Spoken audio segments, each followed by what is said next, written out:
by choosing to detach from the false programming, right? And I say choosing because we have to make a choice. It all starts with us, right?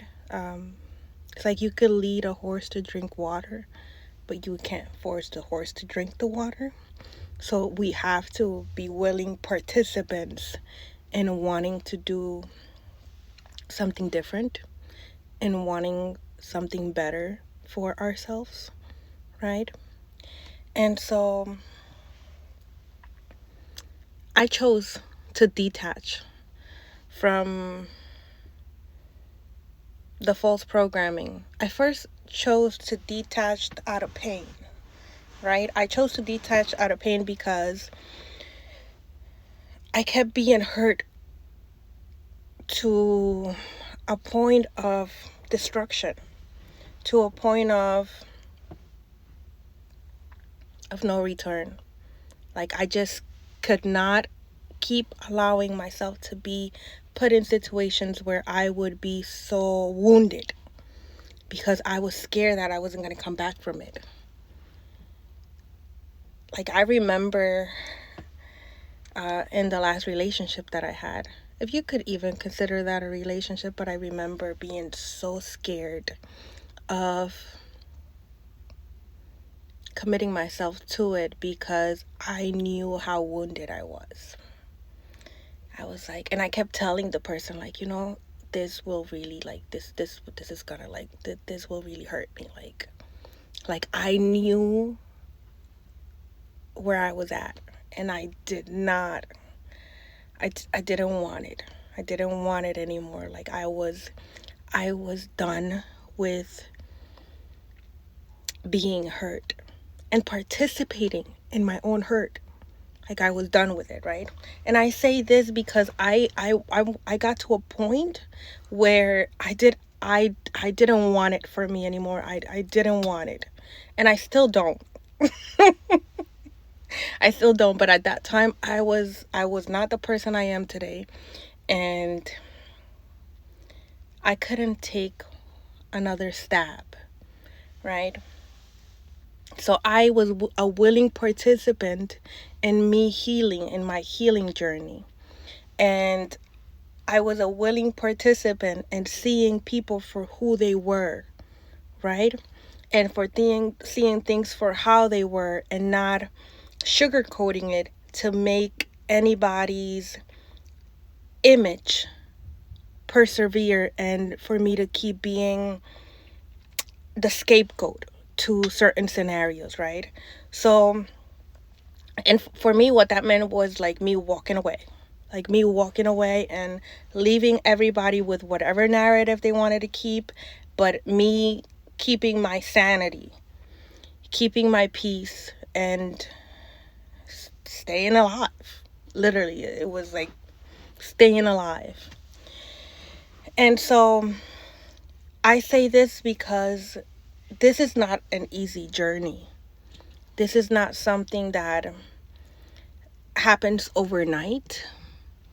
This is something that takes a lot of work, a lot of discipline, a lot of commitment to oneself because this is something that only you can do. Nobody can do it for you. And you have to be at a point of, I want something different for me. I deserve it. And sometimes, well, most of the time, I'm just going to be honest with you, most of the time, you're going to have to do this and be brave and cut out a lot of people. And for me, this was a an alone journey. Like I did this alone, you know. I did it alone. A lot of isolation, right? And I say this because it's something that anyone can do. Even the children, man. Even the children can do this. hmm It's something, and it's so rewarding because the only reason why spiritual warfare happens is because we have wounds. The only reason that there's so many diseases out there is because of our wounds, because it starts in the spiritual realm first. So if we were to heal from the inside first, we would if we address the spirit first, we can live so much better, and it doesn't cost us any money.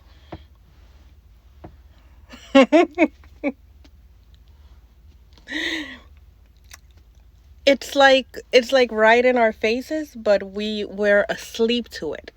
We don't see it. And most of the time we don't see it because we're in pain, because we're wounded, because we're living in the past, because we're living in regret, because we're living in remorse, because we're ashamed of whatever was done to us or what we did. Meanwhile, the reality is, the truth of the matter is that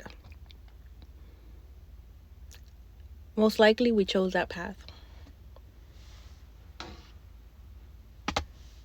Most likely we chose those people that we've encountered, that family that we were born in, that neglected us, that rejected us, that treated us like we didn't belong, that we were not nothing. We chose to have that experience. So says our contracts. And here we are, crying to things that are outside of us when the solution is inside of us. I'm just going to be very clear. Nobody's coming from the sky to save us. Nobody. There will be nobody coming down the sky with a horse. It's within us. God is within us. We are creator source.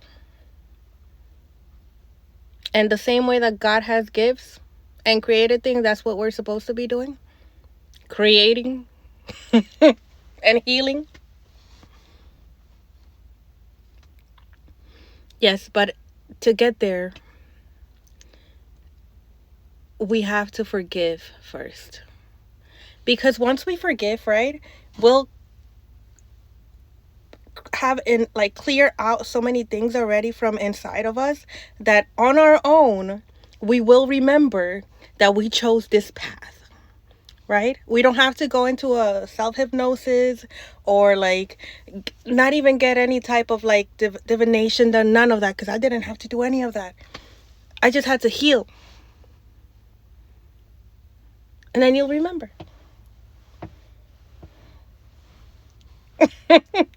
You heal and you detach from the programming. You detach from the programming, you go ahead and you heal. And forgiveness, you can come to forgiveness with understanding that, people have spirits inside of them. So you could just be like, hey, so what spirit are you operating under? Like in your mind, right? You're not going to go to people and say that to them, but you could just analyze it like that. So you're operating under the spirit. Okay, I don't interact with diabolicals. Forgive the person. Don't engage with the spirit. And sometimes that means you have to walk away. And with anything that you don't feed, it dies.